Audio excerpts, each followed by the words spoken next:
Shipra Majumdar daily ব্লগের পক্ষ থেকে আমি শিপ্রা মজুমদার আজকে আবার একটা নতুন এপিসোড নিয়ে তোমাদের কাছে চলে আসলাম। আমি আজকে তোমাদেরকে দেখাবো ফুলকপি আর আলু দিয়ে শীতকালের মুখরোচক সিঙ্গাড়া। তাহলে চলে আসো আমার সাথে, এখন থেকে স্টার্ট করা যাক। আমি 1 কাপ পরিমাণ ময়দা নিয়ে নিচ্ছি, তার মধ্যে একটু নুন নিয়ে নিলাম। তোমরা তোমাদের স্বাদ মতন নুন নিয়ে নেবে আর পরিমাণ মতো ময়দা নিয়ে নেবে। এর মধ্যে কিছুটা সাদা তেল নিলাম। ময়ামটা তৈরি হচ্ছে, দেখো ঠিক এমনভাবে ময়ামটা নিতে হবে যেন একটা মুঠো করে ধরলে চেপে থাকে, আবার ভেঙে দিলে সেটা গুঁড়ো হয়ে যায়। আর আস্তে আস্তে একটু করে জল দিয়ে একটা সুন্দর করে মেখে ডো করে নেব। ময়দাটাকে মাখতে মাখতে দেখো সুন্দর একটা ডো হয়ে গেছে।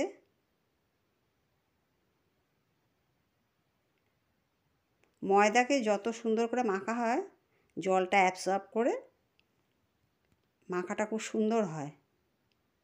এবারে আমি এটাকে ঢাকা দিয়ে মিনিট 10 মতো রেখে দেব।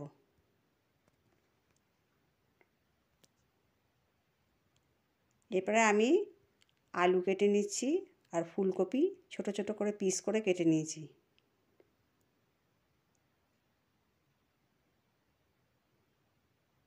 আলুটাকে একটু ছোট্ট ছোট্ট করে চৌকো চৌকো করে কেটে নেব।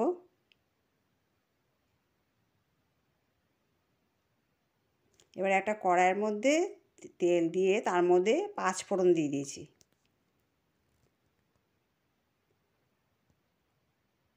পাঁচ ফোড়নটা রং ধরে গেলে আর সুন্দর গন্ধ ছেড়ে গেলে আমি তার মধ্যে আলু আর ফুলকপি দিয়ে দিলাম। সমস্ত ফুলকপিটা আমার দেওয়া হয়ে গেছে। এর মধ্যে পরিমাণ মতো নুন আর পরিমাণ মতো হলুদ দিয়ে দিতে হবে। এটাকে সুন্দর করে ওলট পালট করে নাড়ি চাড়িয়ে নিতে হবে।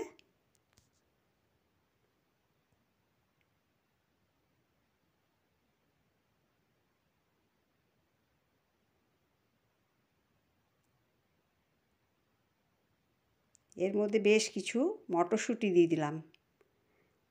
বাদাম আমি দিলাম না।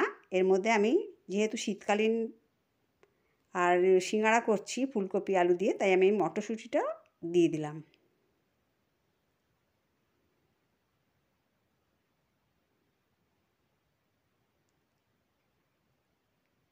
সুন্দর করে ওপর নিচ নাড়াচাড়া করে ভেজে তরকারিটা তৈরি করতে হবে। আর সামান্য একটু আদা ঘষে ওর মধ্যে দিয়ে দিয়েছি।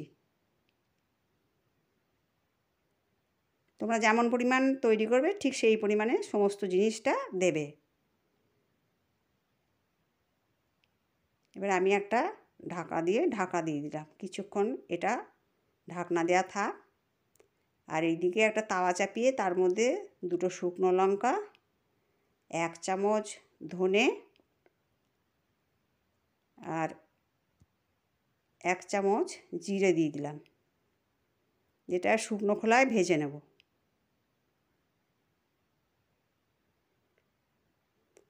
এটা দিয়ে একটা মশলা তৈরি করব। মশলাটা যেন খুব বেশি মিহি পেস্ট না হয়।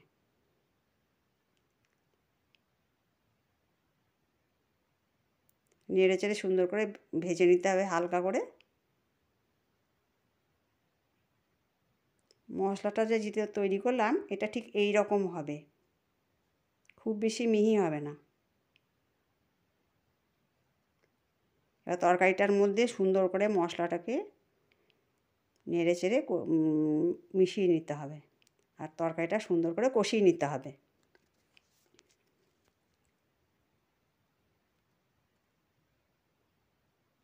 এদিকে তরকারিটা আমার রেডি হয়ে গেছে, আমি থালার মধ্যে নামিয়ে নিয়েছি।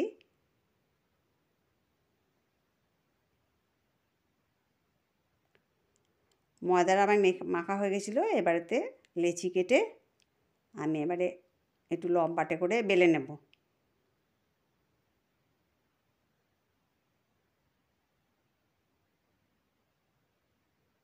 এমনভাবে বেলতে হবে যেন খুব বেশি পাতলাও না হয় আবার খুব বেশি মোটাও না হয়।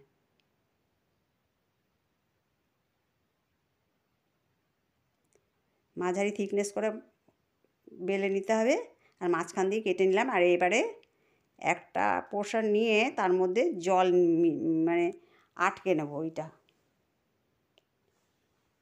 সিঙ্গাড়ার শেপ দিয়ে নিচ্ছি, একটু জল দিয়ে আটকে নিলাম।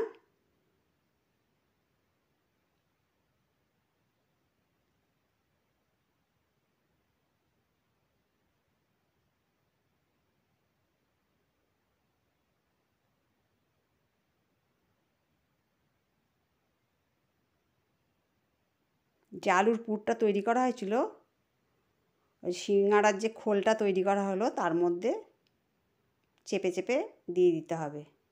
এবারে এইভাবে একটা করে সিঙ্গাড়া তৈরি করতে হবে।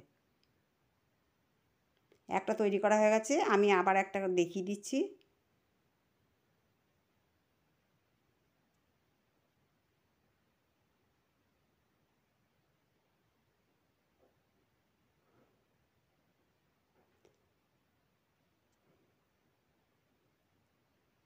আলুর পুরটা একটু ঠেসে ঠেসে ভর্তি করতে হবে যেন নিচ পর্যন্ত পৌঁছায়।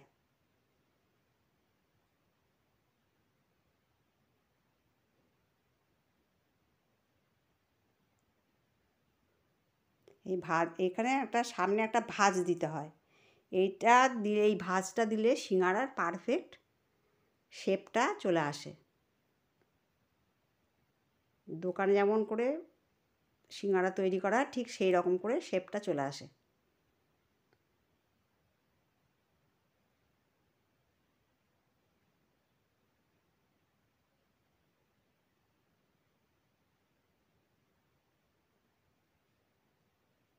এইভাবে আমি কয়েকটা সিঙ্গাড়া ভাজতে দিয়েছি আর কিছুটা গড়ে রাখলাম।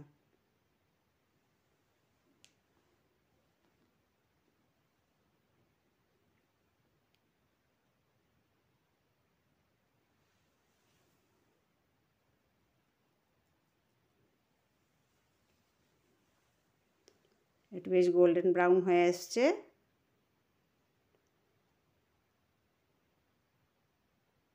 এরপরে আমি একে একে সব সিঙ্গাড়াগুলো তৈরি করে নেব।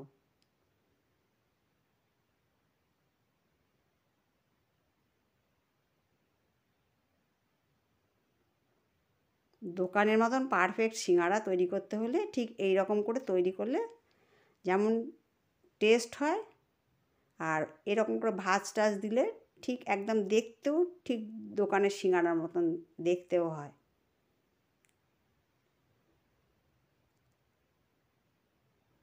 পুরটা একটু ঠেসে ঠেসে ভরতে হবে।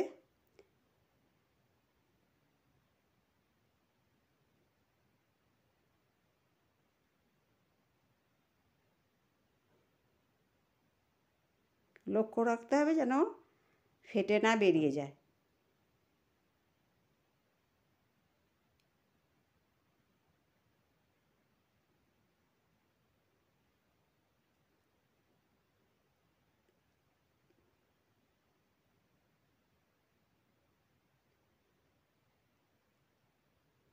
এটা ভাঁজ করে এই শেপটা দিলে একদম পারফেক্ট দোকানের সিঙ্গাড়ার মতনই দেখতে হয়।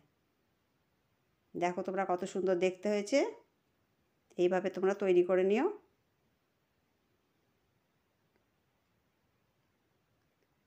আর আঁচটা এই সময়টা আমি লো করে রেখেছি।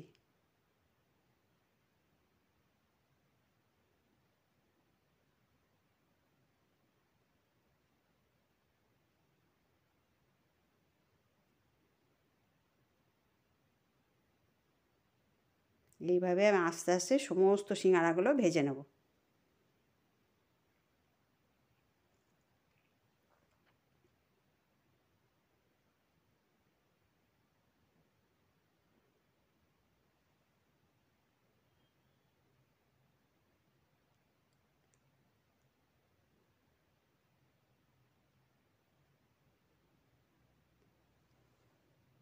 আমার 1 কাপ ময়দা দিয়ে মোটামুটি গোটা 10 সিঙ্গাড়া তৈরি হলো।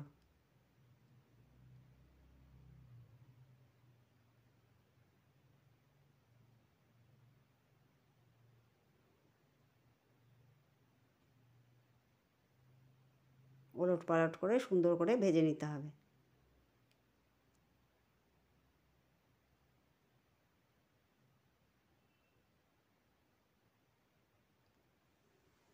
আর আমার আজকের এপিসোডটা যদি তোমাদের ভালো লাগে আর সিঙ্গাড়ার রেসিপিটা যদি ভালো লাগে, লাইক, শেয়ার, কমেন্ট আর সাবস্ক্রাইব করে বেল বাটনটা প্রেস করে দেবে। আর আমার সমস্ত নোটিফিকেশান পাওয়ার জন্য অল বাটনটা ক্লিক করে দেবে, তাহলে সমস্ত আমার যত ভিডিও আছে তোমাদের কাছে পৌঁছে যাবে। দেখো সিঙ্গাড়াগুলো কত সুন্দর দেখতে হয়েছে। আজ এই পর্যন্ত রাখি, অন্য এপিসোডে আবার দেখা হবে, কেমন? টাটা।